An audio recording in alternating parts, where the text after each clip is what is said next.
So let's consider the whole new area of creativity.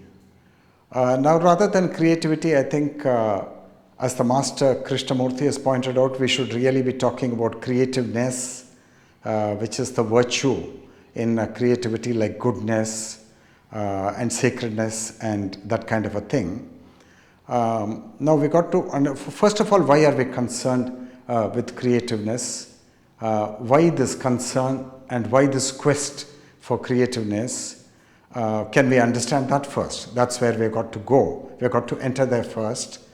And when we really enter that arena, then we definitely get the feeling that unless there is that creativeness or creative elan vital in us, and we ride on that wave, we ride on that eagle, we really don't feel good about life. So when the creativeness, the wave is surging through us and we are on the wave, then somehow there is a very deep sense of inner wellness, and which may be a legitimate reason why we should consider creativeness per se in greater detail, so that we may understand why that creativeness is not present all the time, and its visitation is so very rare.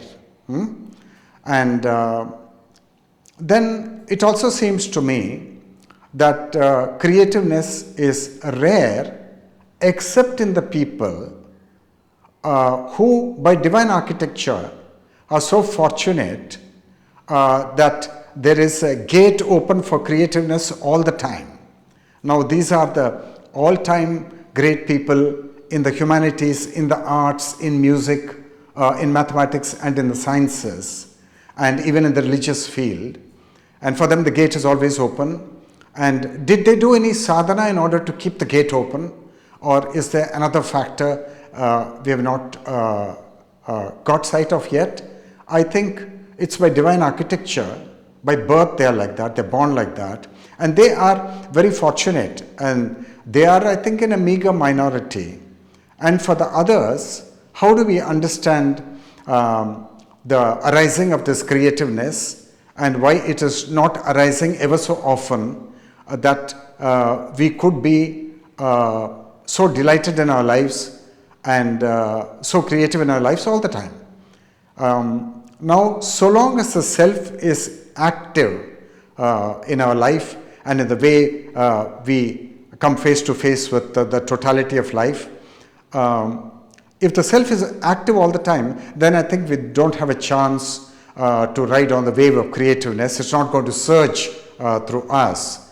But if somehow that self can be tamed and calmed and silenced, then I think automatically there will be a surging of this wave of creativeness and we will be in the flow.